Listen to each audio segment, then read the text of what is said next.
चलिए आज बात करते हैं इंडिया के सबसे बड़े बैंकिंग घोटाले की। जी हाँ, द लार्जेस्ट बैंकिंग घोटाला in the history of India. चलिए इसको देखते हैं। तो क्या है, सबसे पहले हम लोग किसको देखेंगे, तो हम लोग देखेंगे आज बैंकिंग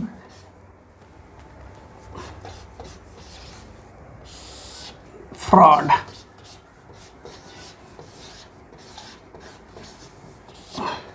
किसको देखेंगे? बैंकिंग फ्रॉड को। हम सभी जानते हैं कि बैंक क्या करती है, बैंक देती है लोन, है ना। कोई भी बैंक है वो लोन दे रही है, ये लोन देती है। लोन हर कोई लेता है, चाहे कोई छोटा हो या बड़ा हो, कोई कंपनी हो या इंडिविजुअल हो, लोन हर कोई लेता है। क्योंकि लोन लेकर क्या होता है कि हम लोन लेकर अपनी आवश्यकताओं को पूरा करते हैं, ठीक है। और लोन कौन देती है, प्रोवाइड करती है, तो बैंक प्रोवाइड करती है। तो अगर हम बैंक से लोन लेकर जिस काम के लिए लोन लिए हैं उसको कर रहे हैं, तो वो क्या हो गया कि एक प्रोसेस हो गया। इसी तरह बैंक से लोन लेकर काम किया जाता है, एक प्रोसेस हो गया। लेकिन कोई बैंक से लोन ले रही है, ठीक है, कोई भी ABCD XYZ लोन ले रही है, लेकिन वो जिस काम के लिए लोन ले रही है, अगर वो काम न करते हुए वो दूसरे काम में उस पैसों का उपयोग कर रहा है, तो क्या होगा कि बैंक जिस काम के लिए लोन दिया, अगर वो काम नहीं कर रहा है, कोई भी कंपनी या इंडिविजुअल, तो क्या होगा कि बैंक के नज़र में क्या हुआ, डिफ़ॉल्टर हो गया। मतलब क्या हुआ कि वो लोन नहीं चुका पा रहा है। तो बैंक का अगर लोन नहीं चुका पाया जाता है, कोई नहीं चुका पाता है, तो उसके लिए एक अकाउंट होता है नॉन परफॉर्मिंग एसेट्स का, NPA में चला जाता है, ठीक है। जानते हैं NPA में, बैड बैंक भी बताएंगे। तो NPA में चला जाता है। तो क्या होता है कि लोन आप लिए, अगर नहीं चुका पा रहे, तो क्या होगा कि बैंक एक निश्चित सीमा के बाद समझती है कि इस अकाउंट से पैसा जो लोन लिया गया वो रिटर्न होने की संभावना काफ़ी कम है, इसलिए उसको NPA में डाल देती है, ठीक है। अब देखिए क्या है, फिर एक टर्म आ रहा है, आखिर ये बैंकिंग घोटाला है क्या, ठीक है। चलिए पहले इसको समझिए कि बैंकिंग घोटाला क्या है। देखिए बैंकिंग घोटाला क्या है कि आप लोन ले रहे हैं, लोन किसी काम के लिए ले रहे हैं, अगर लोन ले रहे हैं किसी काम के लिए, वो काम नहीं करते हैं, तो बैंक के नज़र में क्या हो गया कि ये फ्रॉड हो गया, बैंकिंग घोटाला हो गया। अब देखिए कि कोई कंपनी, मान लीजिए कि कोई कंपनी है, X है, X एक कंपनी है, वो क्या कर रही है, लोन ले रही है, लेकिन वो लोन नहीं चुका रही है। तो लोन नहीं चुकाने के कारण क्या हुआ कि बैंक जो है, बैंक के नज़र में आया। अब क्या हुआ कि बैंक के नज़र में आ चुका है कि ये जो कंपनी X है, ये लोन नहीं चुका रही है, और ये जिस काम के लिए लोन ले रही है वो काम नहीं कर रही है। तो बैंक इसको चिन्हित किया, आइडेंटिफाई किया। इसके बावजूद ये आइडेंटिफाई हो चुका है, X आइडेंटिफाई हो चुका है, इसके बावजूद अगर इसको अमाउंट मिलता जाए, आप आइडेंटिफाई कर लिए, कोई बैंक है आइडेंटिफाई कर ली कि ये कंपनी है जो लोन ले रही है, लेकिन वो काम नहीं कर रही है, वो दूसरे कामों में खर्च कर रही है, इसका मतलब उसके रिटर्न की संभावना काफ़ी कम है, लोन नहीं वापस दे सकती। इसके बावजूद बैंक जब आइडेंटिफाई करने के बाद भी अगर इसको लोन प्रोवाइड कर रही है ना, तो इसका मतलब समथिंग हैज क्या हो गया कि निश्चित रूप से यहाँ एक घोटाला है। इसीलिए देखिए, जैसे एक सिस्टम है, हर कोई बैंक से लोन लेता है और लोन लेकर अपने कामों को करता है, वहाँ ये बात नहीं होता है। वहाँ कोई लोन अगर नहीं चुका पाता है, चाहे कंपनी हो या इंडिविजुअल, तो क्या होता है कि वो डिफ़ॉल्टर बन जाता है। लेकिन उसको हम लोग घोटाला नहीं कहते हैं। घोटाला तब कहते हैं कि जब किसी को आइडेंटिफाई कर लिया गया कि हाँ ये जान सुनकर लोन नहीं दे रही है, इसके बावजूद उसको लोन मुहैया कराया जा रहा है, तो ये है बैंकिंग फ्रॉड, बैंकिंग घोटाला। और निश्चित रूप से अगर कोई बैंक है, ठीक है, और बैंक क्या क्या कि आइडेंटिफाई कर चुका है कि हाँ ये नहीं लौटा रहा है, या फिर अलग अलग इसमें खर्च कर रहा है, अलग अलग चीज़ों में खर्च कर रहा है, जिसके लिए लोन लिया वो नहीं कर रहा है, तो क्या होगा कि बैंक जानने के बाद अगर उसको फिर भी अमाउंट दे रही है, तो यही है बैंकिंग घोटाला। और निश्चित रूप से बैंकिंग घोटाला में बैंकर्स का हाथ होगा ही। अब दोष सिर्फ विजय माल्या या फिर मेहुल चौकसी, नीरव मोदी को नहीं दे सकते हैं, या फिर अभी जिसकी बात करेंगे जो सबसे बड़ा बैंकिंग घोटाला हुआ है, उसको नहीं दे सकते हैं। किसी भी शर्त में बैंकर्स किसी भी लेवल का जरूर इन्वॉल्व होगा। नहीं तो जब आप एक बार आइडेंटिफाई कर लेते हैं कि कोई सर्टन कंपनी जो लोन ले रही है वो काम नहीं कर रही है, इसके बावजूद उसको पैसा दिए जा रहे हैं, इसका मतलब है कहीं समथिंग है, ये डाउटफुल है। और इसी डाउटफुल सिस्टम के कारण बैंकिंग घोटाला होता है। अब जान रहे हैं ये बैंकिंग घोटाला हम जान रहे हैं कि हमारी जो अर्थव्यवस्था है धीरे धीरे पटरी पे आ रही है। चाहे IMF हो, वर्ल्ड बैंक हो, एशियन डेवलपमेंट बैंक हो, सबने कहा कि पेंडेमिक के बावजूद भारत की GDP बहुत अच्छी है, भारत का ग्रोथ रेट बहुत अच्छा है। कारण कि भारत ने जो कोरोना का जो कालखंड था इस दौरान बहुत अच्छी तरीके से इससे बाहर भी निकला और वैक्सीनेशन भी बहुत अच्छा से किया।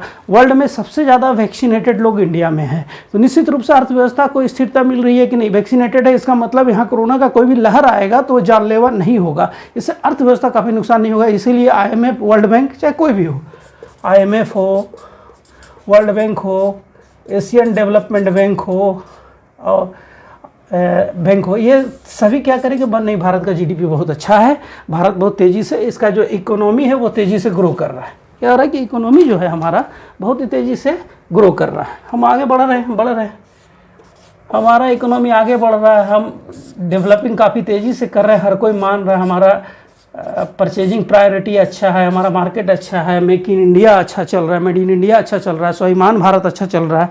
फिर बीच बीच में ये क्या हो जाता है, यही होता है, यही है जड़। ये क्या होता है कि जब हम गवर्नमेंट अलग अलग सेक्टर में लोगों को ये बैंक के माध्यम से, या फिर सरकार ये कहती है कि नहीं आप बैंक से जुड़े और फिर देश की तरक्की में हाथ बटाएं, आप कंपनी इस्टेब्लिश करें, लोगों को रोज़गार दें, मैन्युफैक्चर, इंफ्रास्ट्रक्चर जैसे टर्म यूज होते हैं, बहुत लेंदी टर्म्स है। लेकिन इसके बीच जो घोटाला हो जाता है ना, यही है समस्या का जड़। अब ये समस्या देखिए, अब ये सीधी सी बात है, आपको अच्छी तरह से याद होगा विजय माल्या, है ना, चलिए याद कर लेते हैं हम लोग। विजय माल्या, इनका घोटाला जानते हैं ना, कितना था, 9,000 करोड़ का। इस भाई साहब के बाद 2 सज्जन आए, नीरव मोदी और मेहुल चौकसी।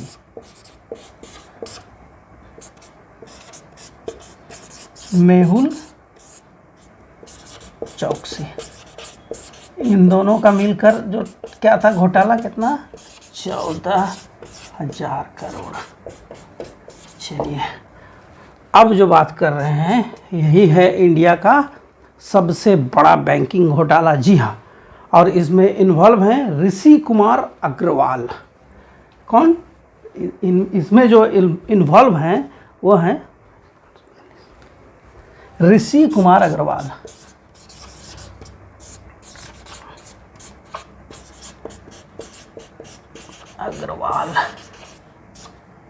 और जानते हैं इनका, ऋषि कुमार अग्रवाल जो है ये शिपयार्ड कंपनी है, इनकी एक ABG शिपयार्ड कंपनी, और इनका जो टोटल घोटाला है वह है 22,842 करोड़, है ना, लगभग 23,000 करोड़ हो गया। अब बताइए ये जो घोटाला है, ये घोटाला क्या है, इंडिया के हिस्ट्री में सबसे बड़ा बैंकिंग घोटाला, और बैंकिंग घोटाला banking fraud done by Rishi Kumar Agarwal related to ABG shipyard company. जी हाँ, समझ ही गए होंगे, शिपयार्ड कंपनी जो है तो उसके कर्ता धर्ता ये फाउंडर, तो इनकी ही कंपनी है वो। 22,842 करोड़ का जो घोटाला हुआ है, ये घोटाला किनके द्वारा किया गया था, ऋषि कुमार अग्रवाल के द्वारा किया गया है। अब चलिए आगे बढ़ते हैं। तो देखिए इतना बड़ा रकम जो है, कोई 22,842 करोड़ का बैंकिंग फ्रॉड हो जाता है तो कोई आसान बात है नहीं। तो ये बैंकिंग फ्रॉड हुआ कैसे, चलिए इसके जो भी जिम्मेदार हैं सबको देखना पड़ेगा, है ना। आखिर ये बैंकिंग फ्रॉड है क्या, तो ये बैंकिंग फ्रॉड में क्या है ना कि इसमें 28 बैंक इन्वॉल्व हैं। नंबर ऑफ बैंक्स क्या हो गए, चलिए नंबर ऑफ बैंक्स हो गए 28, ठीक है। अब आपके ध्यान में ये भी आ रहा होगा कि 28 बैंक तो है ही नहीं, तो फिर कैसे इन्वॉल्व है, तो इसीलिए इन्वॉल्व है कि इसमें जो भी नेशनलाइज बैंक है और प्राइवेट बैंक है, साथ साथ में जो NBFC होता है ना, जो नॉन बैंकिंग जो है वो भी इन्वॉल्व है। और सब इस तरह ये 28 अलग अलग बैंकों से ऋषि कुमार अग्रवाल ने 22,842 करोड़ का फ्रॉड किया है। 22,842 करोड़ का फ्रॉड किया है, ठीक है। और इसमें जो फ्रॉड की राशि में देखिए क्या होता है कि चूंकि ये कोई मामूली रकम नहीं है, 22,842 करोड़ जो है ये कोई मामूली रकम नहीं है। हाँ, कोई एक बैंक दे भी नहीं सकती है। इससे में क्या होता है कि कोई अगर ज़्यादा अमाउंट का लोन लेना, कोई लोन लेगा तो क्या होगा, कोई अगर ज़्यादा अमाउंट का लोन लेना है, यहाँ लिख देते हैं, कोई भी ज़्यादा अमाउंट का लोन अगर ले तो क्या होगा कि कोई एक बैंक लीड करती है, वो क्या कहते हैं, नहीं नहीं ये बैंक ये सही है, इसको लोन देना चाहिए, ये सही है, इसको लोन देना चाहिए। तो यहाँ लीडिंग कौन किया था पता है, ICICI ये बैंक क्या था, ये लीडिंग बैंक था। ये बैंक जो था ये लीडिंग किया था, ठीक है। तो जो लीडिंग किया तो देखिए क्या हुआ कि ICICI लीडिंग किया और ये दूसरे बैंकों को भी विश्वास में लिया कि नहीं इसमें इन्वेस्ट किया जा सकता है, इसको लोन दिया जा सकता है। और इसी चक्कर में क्या हुआ कि कुछ चुनिंदा बैंक्स जो है वो कुछ चुनिंदा बैंक्स ही मिलकर इसको लगभग 17,500 करोड़ का लोन दे देता है। कुछ चुनिंदा बैंक ही मिलकर 17,500 करोड़ का लोन इनको दे दिया जाता है, ठीक है। जैसे ICICI बैंक का ही देखिए तो ये 7,079 देखिए 89 करोड़, ठीक है। फिर आ जाइए SBI, तो SBI इसको देती है 2,925 करोड़।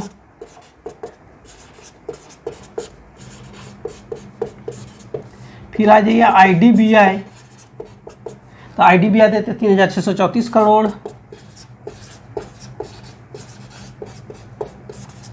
चलिए फिर आ जाइए PNB, तो जो PNB इसको दे रही है वो 1,244 करोड़। बैंक ऑफ बड़ौदा, ठीक है, तो बैंक ऑफ बड़ौदा जो दे रही है वो दे रही है 1,614 करोड़। और फिर इंडियन ओवरसीज बैंक IOC, ये इंडियन ओवरसीज बैंक जो है ये दे देती है 1,228 करोड़। चलिए अब देखिए इसको, मैंने कहा कि कुछ चूँकि बहुत बड़ा अमाउंट हो ना तो कोई एक बैंक लीडिंग बैंक होता है। चूँकि 20,000 करोड़ किसी को दिया नहीं, 5,000 करोड़ भी किसी को दिया नहीं जा सकता है जब तक कि मिली भगत ना हो। तो यहाँ क्या है कि 20,000 करोड़ से ज़्यादा की राशि है, इसीलिए ICICI बैंक ने लीड किया। और फिर देखिए क्या होता है कि ICICI बैंक लीड करती है और फिर देखिए जो राशि सबसे ज़्यादा ICICI बैंक ही देती है 7,089 करोड़। फिर IDBI 3,634 crore, SBI 2,925 crore, PNB 1,244 crore, bank of Baroda 1,614 crore और इंडियन ओवरसीज बैंक 1,228 करोड़। इस तरह अगर आप देखेंगे तो ये कुल आपका 1 2 3 4 5 और 6 ये 6 ही बैंक है और ये मिलकर लगभग दे दी 17,734 करोड़ रुपया। इसको अगर टोटल करेंगे आप तो देखेंगे क्या है 17,734 करोड़। ये कोई मजाक है, कोई छोटा मोटा रकम है ये बैंकिंग घोटाला का। अब जब ये आइडेंटिफाई हो जाता है कि ये जो बैंकिंग घोटाला हुआ है ये आइडेंटिफाई कब होता है और टेन्योर क्या है ये जानना ज़्यादा जरूरी है। तो जो कंपनी इसको की ना, कंपनी का नाम है ABG शिपयार्ड। ABG शिपयार्ड, समझ गए इस कंपनी का काम क्या होगा। शिपिंग सेक्टर से जहाज बनाना सबसे बड़ा काम। तो ABG शिपयार्ड जो है ये शिपयार्ड ये गुजरात बेस्ड कंपनी है और इसका दो जो यार्ड है, एक यार्ड है इसका सूरत में और दूसरा है भरूच में, जबकि इसका कार्यालय मुंबई में और विभिन्न शहरों में इसका कार्यालय है, ठीक है। ये इंडिया की लार्जेस्ट शिपिंग कंपनी, ठीक है।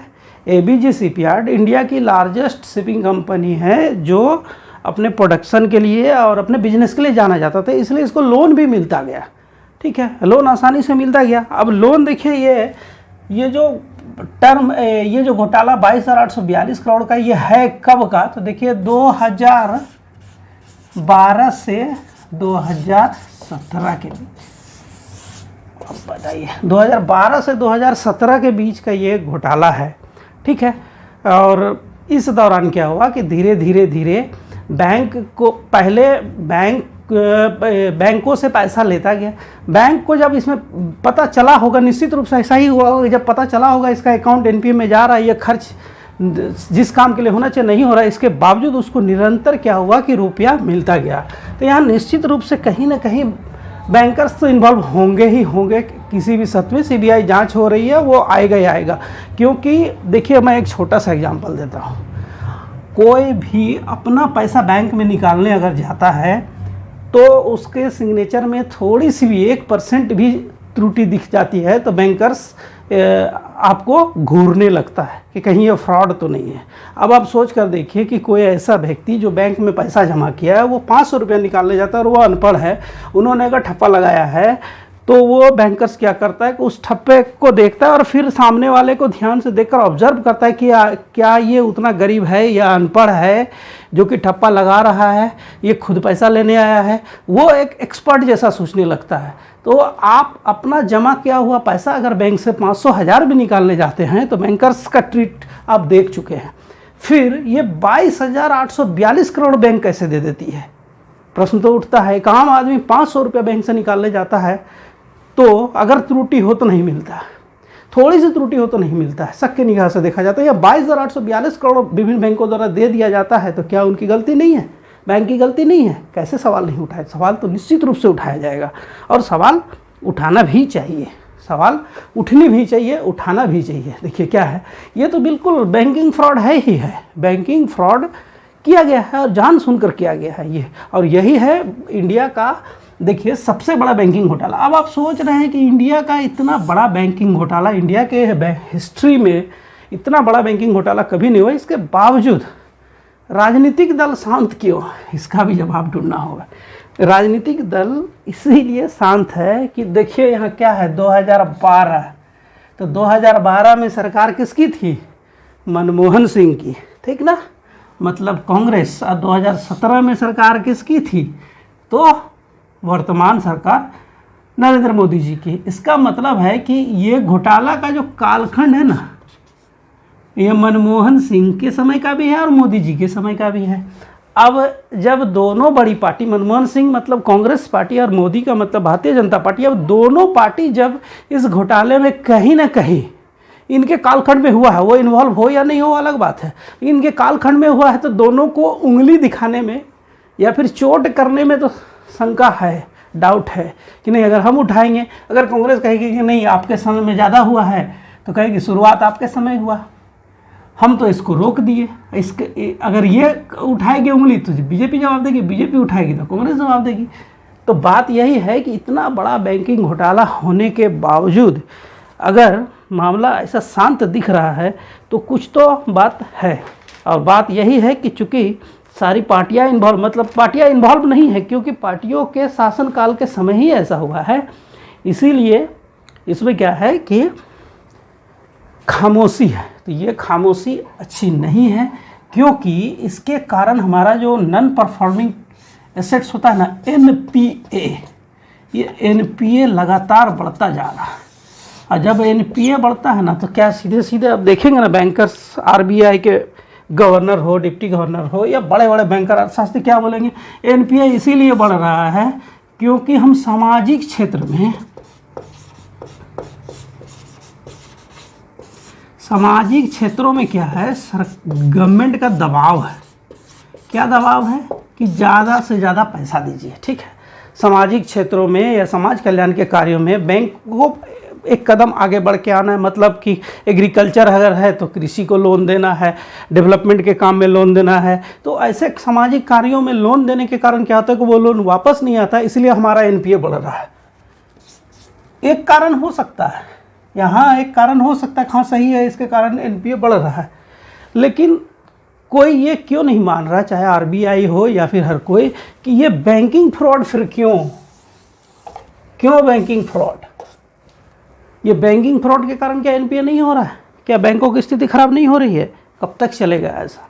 ये बैंकिंग फ्रॉड किसी भी शर्त में रुकना ही चाहिए, किसी भी शर्त में बैंकिंग फ्रॉड को रोकना ही होगा और एनपीए जो है इसको कंट्रोल में करना होगा। और आप एक इम्पॉर्टेंट बात जान लीजिए कि एनपीए कंट्रोल करने के लिए सरकार जो नई पॉलिसी अपनाई हुई है उसमें एक कॉन्सेप्ट आया है और वो कॉन्सेप्ट है बैड बैंक।